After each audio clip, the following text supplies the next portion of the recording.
guys, welcome back to my channel. Before I start the video, if you can, just like, subscribe and share the video. Okay, thanks. Today's episode is about emotional mastery part 2.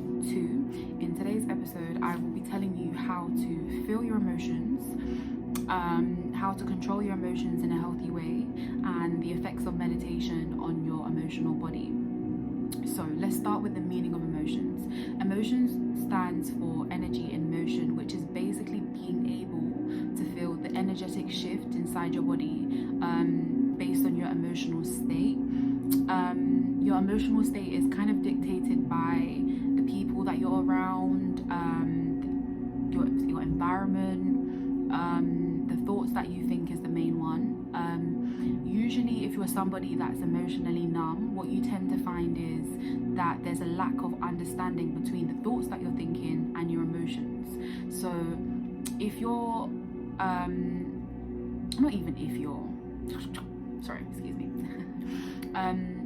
there's a lack of understanding between your thoughts and your emotions.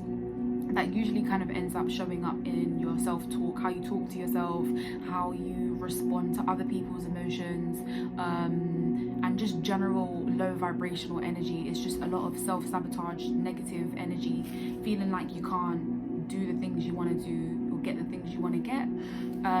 With emotional numbing, it stems from kind of not having your feelings validated as a child, or not having any guidance, or just a lack of connection between your caregiver and yourself in terms of your emotional well-being. So when you're trying to feel your emotions, you have to, not even when you're trying to feel your emotions, if you're trying to combat kind of the negative self-talk, the best thing I'd probably recommend is affirmations. So speaking aloud and changing or consciously speaking positive words, so it can change the preset subconscious thoughts or preset subconscious behavior. Another thing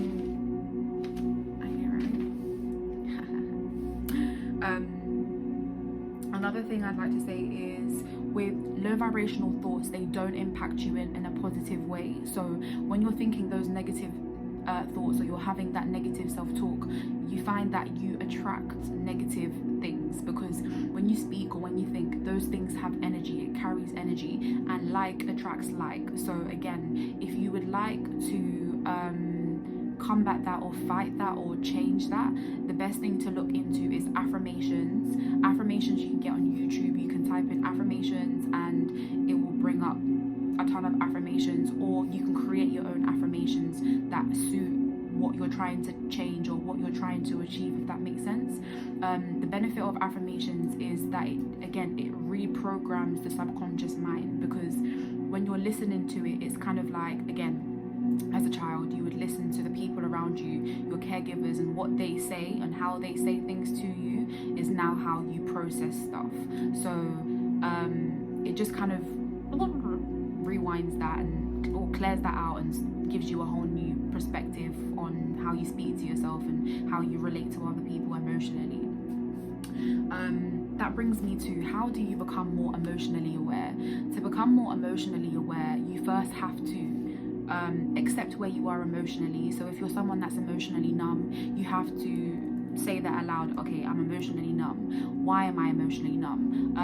How does it benefit me to be emotionally numb? Because people only do things that benefit them. So again, if you're emotionally numb, at some point in your life that was something that was beneficial. So you kind of have to dissect that. Self-questioning and self-questioning aloud is quite useful. It's a good tool to kind of figure out stuff and self-reflect and stuff like that. To become more emotionally aware, you have to first accept where you are. After you've accepted where you are emotionally, then you have to validate it. So again, looking back, reflecting, that will allow for validation, because you will become more understanding of why you are where you are and why you do the things that you do, which means that it won't feel as uncomfortable, or there'll be a familiarity towards the actual numbness. Once you've accepted where you are and you've validated where you are, then comes the understanding of where you are. Understanding is key, because once you understand kind of how it benefits you to be emotionally numb, then you'll be able to maybe change some stuff if you want to, obviously. But yeah, so again, sorry, I've gone blank for a sec. First you have to accept, validate and understand. Accept, validate and understand. And all of this can be done with speaking aloud to yourself, asking yourself the questions of, okay, why, so why, when, what, all of those W questions. Excuse me.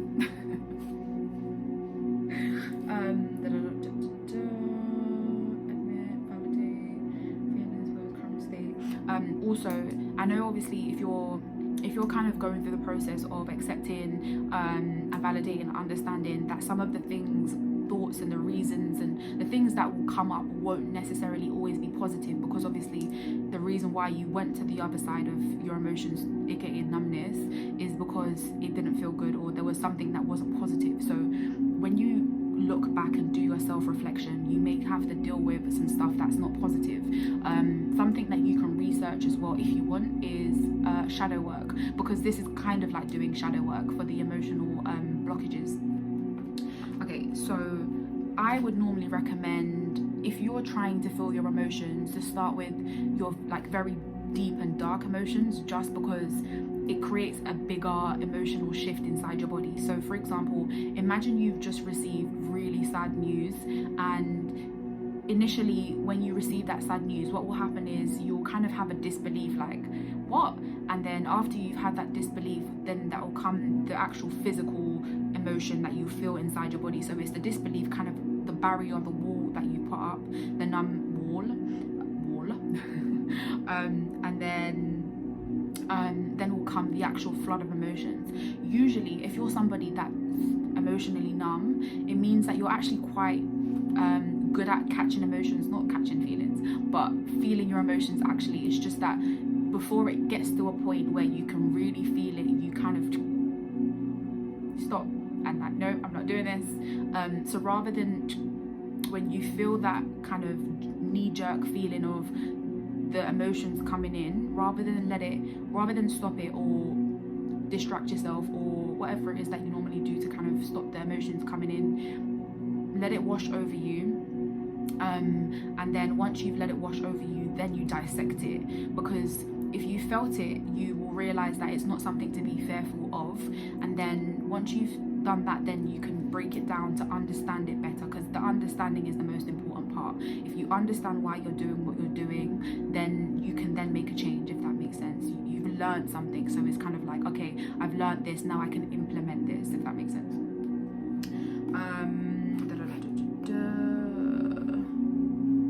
Yeah, so the reason why I like to start with very powerful emotions again is because if you're emotionally numb, low vibrational feelings are easier. So once you've validated, accepted and understand where you are emotionally, the next thing you need to do is scale your emotions. So for example, you would ask yourself, how do I want to feel? Happy or sad? Obviously happy, because why not? And then what you'll find is that you'll feel the energy change inside your body. The more often you do it, the more you can kind of control your emotions and bring your emotions back to where you want it to be. So that exercise is quite nice. But let's talk about, excuse me.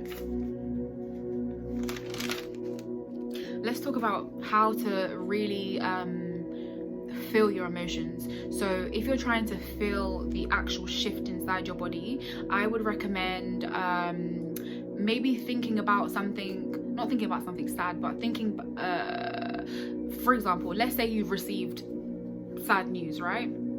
And initially you would feel your disbelief. So your disbelief is what's called a cover emotion. That cover emotion is there to stop you from kind of feeling what you're supposed to be feeling emotionally.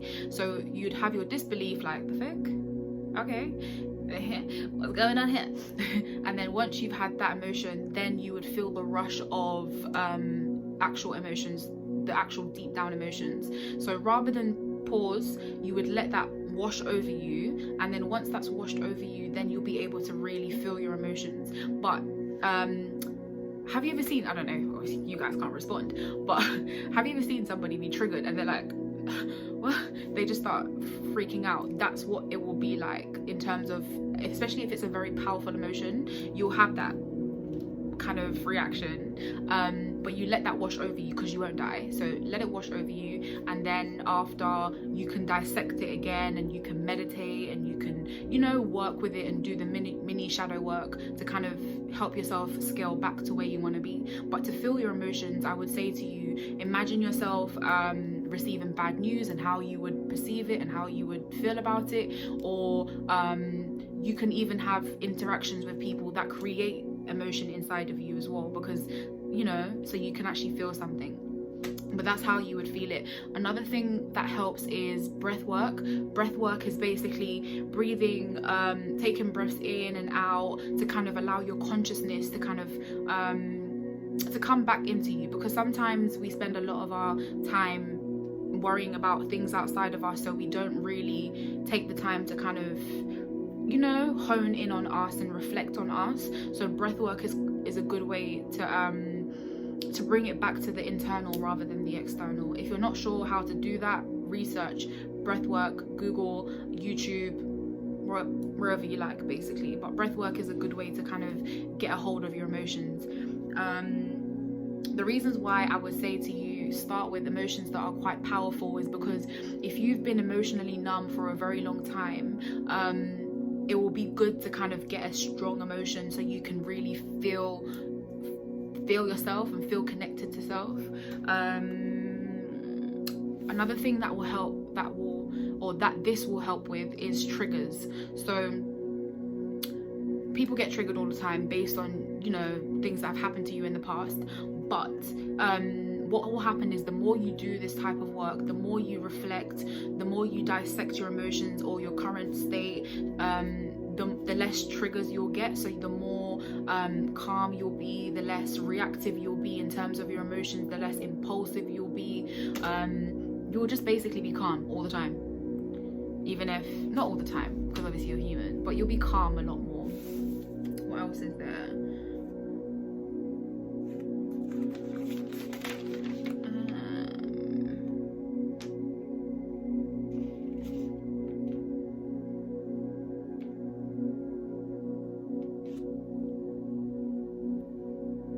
Excuse me, I'm just checking that I've told you guys everything.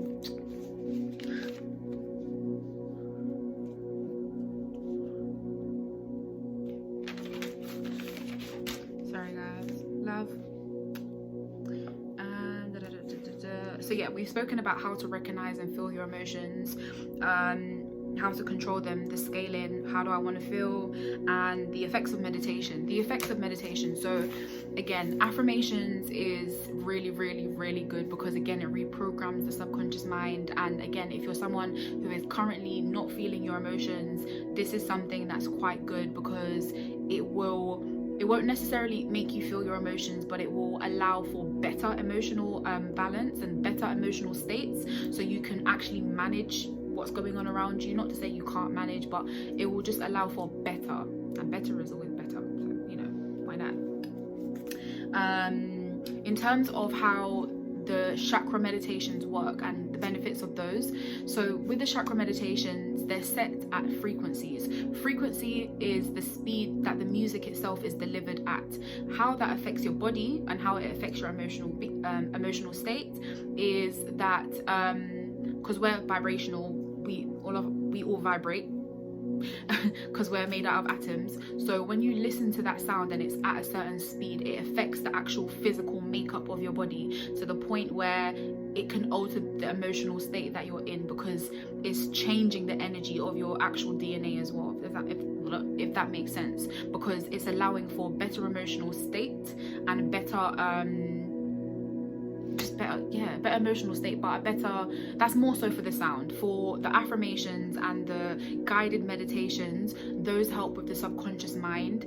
It can allow you to become more conscious as well, because you'll be reflecting more, you'll be talking to yourself more. It will allow for more access to things, more downloads, more intuitive downloads in terms of just more self-connection. It's not anything to do with outside of you, it's just allowing for a better connection with yourself so you can direct your life in a way that's positively impacting you. But yeah, that's it basically, guys. So I hope this video was useful. Let me know in the comments below. Again, remember to like and subscribe and share the video if it's been helpful.